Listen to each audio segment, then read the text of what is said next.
특별히 고통의 언어와 이 믿음의 언어는 3인칭 진술과 1인칭 진술이 천지 차이입니다. 우리가 어떤 사람의 믿음에 대하여 제3자적인 진술을 할 수가 있습니다만은 어느 하나의 3자적 구경꾼의 진술에 지나지 않습니다. 모든 믿음의 진술은 1인칭 나의 이야기로 고백되지 않으면 안 됩니다. 그때 예수님은 나의 주, 나의 하나님으로 고백이 되는 거죠.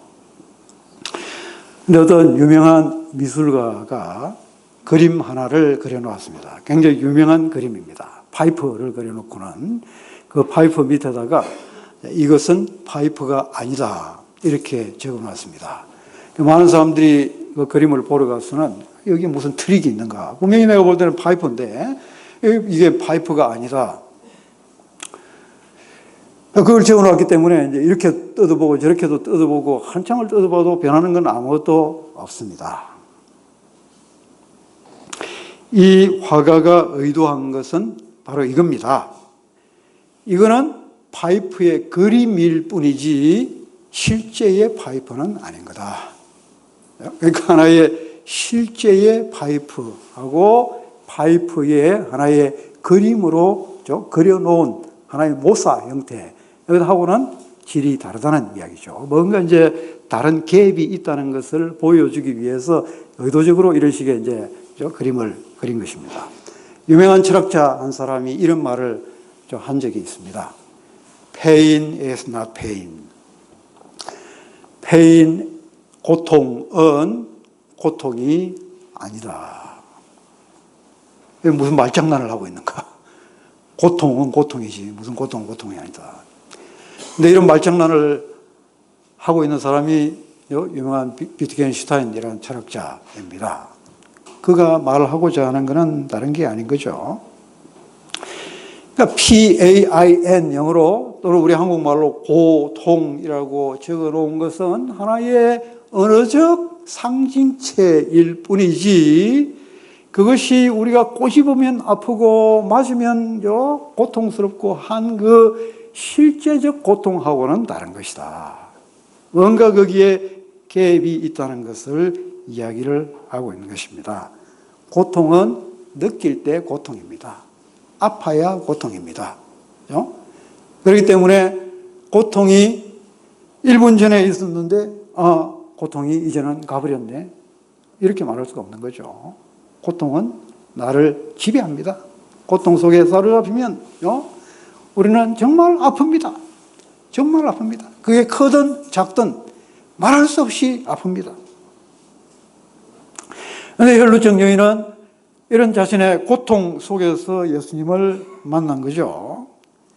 그녀에게는 예수님이 자신의 고통을 헤아리고 어루만져 주신다는 사실이 놀라움 그 자체였습니다. 그렇기 때문에 이 예수님이 소중할 수밖에 없는 거죠. 나의 고통이 기뻤던 만큼 그것을 넘어갈 수 있게 해주신 예수님과의 만남이 더 귀할 수밖에 없습니다. 고통의 언어, 믿음의 언어, 3인칭이 아니라 1인칭으로 표현될 때 가장 진정한 것이 되는 거죠. 그런데 마가는 병을 나타내는 그 용어를 사용을 할 때에 굉장히 특이한 용어를 사용을 합니다. 마식스라는 용어를 쓰는데 따라 내 믿음이 너를 구원하였으니 평안히 가라. 내 병에서 놓여 건강할지어다. 여기 병, 뿐만 아니라 마가에 나타난 병이 지칭되는 일반적인 용어가 마식스라는 용어를 씁니다만 이 용어는 채찍질이라는 의미를 가진 단어입니다. 그렇기 때문에 병이라는 이 표현을 위해서 마가가 특별히 사용하고 있는 이 용어 자체는 그야말로 고통의 본질을 잘 드러내고 있습니다. 우리가 채찍을 맞을 때 당장 몸에 느껴지는 그 아픔, 형언할 수 없는 그 고통, 이것을 생생하게 전달해 주는 단어인데 혈루증 여인은 12년의 긴 시간 동안에 이런 채찍질 같은 고통 속에서 살아왔던 거죠. 그러나 그녀가 믿음으로 예수님께 왔을 때에 예수님은 그녀의 고통 속으로 들어오셨습니다. 예수님은 그녀의 고통을 제3자처럼 대하지 않으셨고 그것을 자신의 것으로 삼으셨고 우리가 겪고 있는 아픔이 무엇인지를 그는 친히 우리보다 더 깊이 경험을 하셨습니다. 우리가 당하는 고통이 채찍질과 같은 아픔이라는 것을 그분은 아십니다. 그것이 우리의 육신의 질병이든 영혼의 질병이든 마찬가지겠죠. 그처럼 그분은 우리의 상황 깊은 것까지 헤아리시는 분이시다.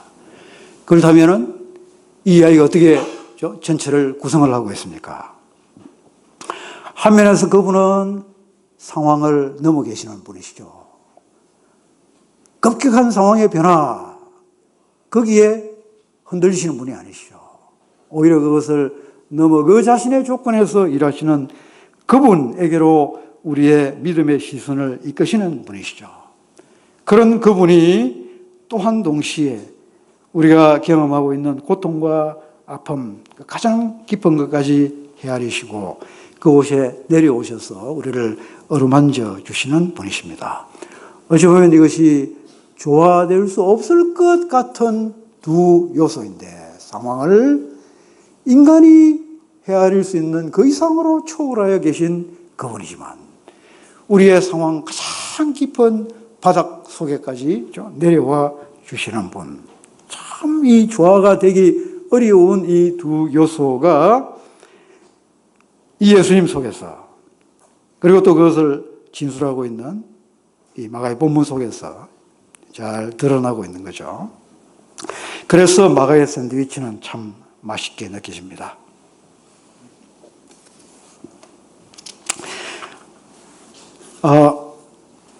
세 번째 본문을 그 마가복음 14장, 15장, 특히 15장을 중심으로 해서 좀 생각을 해보고자 하는데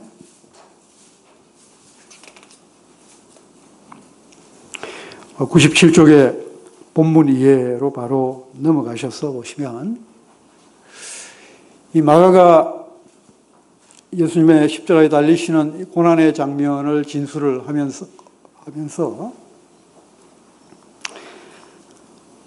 인용을 하는 그 구약의 본문이 있습니다. 시편 22편인데 마가는 명시적으로 세 곳의 본문을 사용을 합니다. 하나는 예수님의 옷을 제비 뽑아 나누는 장면이고 두 번째는 지나가는 사람들이 조롱을 하는데 머리를 흔들면서 조롱을 한다. 이 머리를 흔들며 조롱하는 이 본문이고 세 번째는 엘리 엘리 라마 사박다니라고 외치시는 이 장면이 다 시편 22편에 나타나고 있는 구절들입니다. 그런데 이 세 가지 가운데서 옷을 제비 뽑아 나누는 장면은 네 복음서에 다 같이 나타납니다.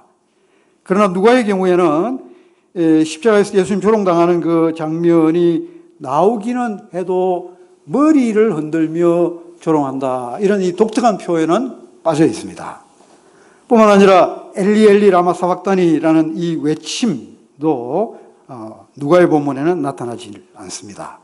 마태 본문에서는 마가보다 설명이 조금 더 길어집니다. 그러나 마태와 거의 유사함을 보이고 있습니다. 요한의 경우에는 옷을 제비 뽑는 장면 외에는 다른 시편 22편과의 연관성은 나타나지는 않습니다.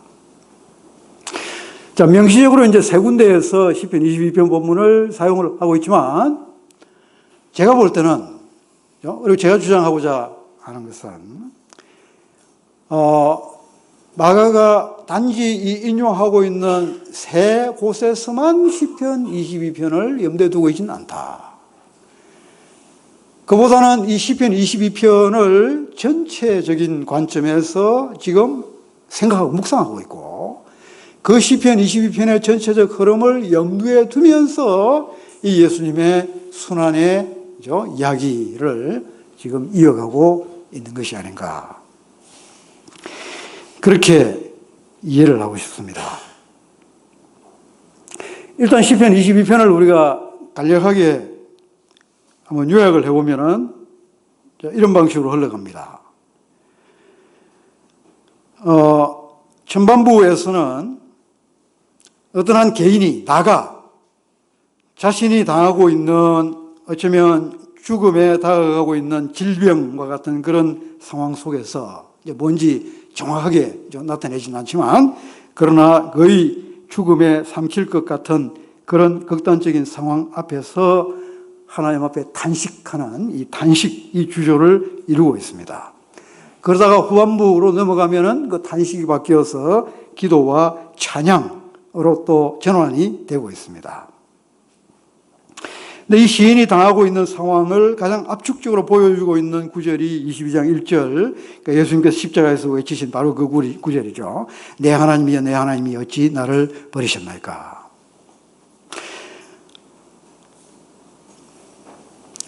아마도 이 시인이 당하고 있는 그 현실의 고통은 다각적인 차원을 가지는 것 같습니다. 그러니까 질병으로 본다면은 그 육체적, 정신적 고통이 되겠지만, 그런 반복되는 고통 속에서 이 시인은 자신의 모든 것이 무너져 내리는 그런 비참함을 맛보고 있습니다. 나는 물같이 쏟아졌으며 내 모든 뼈는 어그러졌으며 내 마음은 밀랍 같아서 내 속에서 녹았으며 내 힘이 말라 질그릇 조각같고 내 혀가 입천장에 붙었나이다. 그야말로 육신이 무너져 내리고 입이 바짝바짝 타는 아픔을 겪고 있는데, 그렇다고 해서 고통이 이것만은 또 아니다. 사회적 차원으로 발전되고 있습니다. 그의 무너짐을 기다리라고도 했던 수많은 원수들이 일어나서 그를 조롱하기 시작합니다. 나는 벌레요 사람이 아니라 사람의 비방거리요 백성의 조롱거리니이다. 나를 보는 자는 다 나를 비웃으며 입술을 삐죽거리고 머리를 흔들며 조롱을 퍼붓고 있습니다. 그러면서 아직도 살아있는데 더 이상 땅에 발붙이고 걸어다니며 살 희망이 전혀 없는 사람이다 라고 스스로 판단을 해서 하나의 사회적 사형 선고가 내려져 버렸습니다. 그것이 다름 아닌 나의 겉옷을 나누며 속옷을 제비 뽑는 일입니다. 멀쩡하게 아직은 숨이 붙어 있는데도 불구하고 이제 너는 옷 입을 일이 더 이상 없어. 그러면서 그 옷을 다 제비 뽑아 가고 있는 거죠. 철저한 외면입니다. 철저한 사회적 외로움과 고통입니다. 그런데 이런 육체적, 사회적 아픔보다 시인을 더 아프게 하는 것은 그의 영적 차원입니다. 그는 지금 자신의 평생 의지하고 섬겨왔던 하나님으로부터 버림받고 있는 것 같은 깊은 영적 단절감을 경험을 하고 있는 거죠. 내 하나님이여 내가 낮에도 부르짖고 밤에도 잠잠하지 아니하오나 응답하지 아니하시나이다. 하나님의 침묵, 하나님의 무응답. 우리 조상 때로부터 믿고 고백해 왔던 건 이제 아닌데 내가 지금 정작 이런 상황 속에 들어와 있다 보니까 밤낮으로 부르짖어도 하나님은 응답하지를 않습니다. 잠잠하십니다. 어떻게 된 상황인가?